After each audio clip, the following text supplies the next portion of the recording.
What is a capital turnover? Sometimes referred to as an equity turnover or a working capital turnover. The capital turnover is the total amount of sales revenue divided by the average net capital achieved from the production effort. This essentially makes it possible to compare the usage of working capital with the amount of sales that are generated for a given period of time.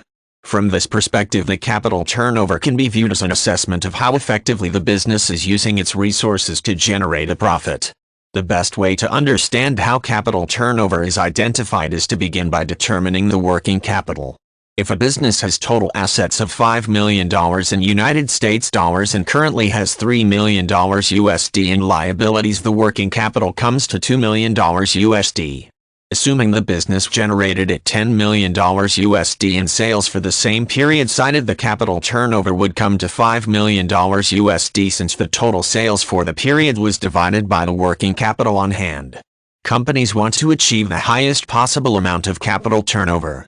This serves as an indicator that the relationship between total sales and the resources needed to produce goods and services to support these sales is healthy and that the company is in a sound financial situation.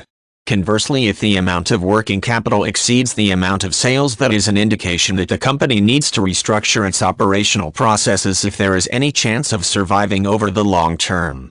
Many businesses will make it a point to calculate the capital turnover on a regular basis.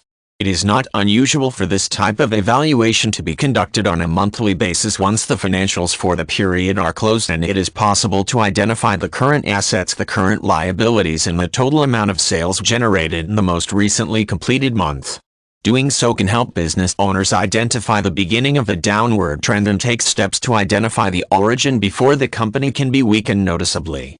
It is important to note that a single instance of a poor capital turnover does not necessarily mean the business is in distress. A slow season that precedes a normally busy season may create a situation where production is up while sales are down, since the company is gearing up to meet demand in the upcoming months. By knowing how the sales year normally fluctuates for the business, it is possible to identify months in advance where there is an increased chance of a lower capital turnover and when that lower turnover will be offset by months with the higher turnover.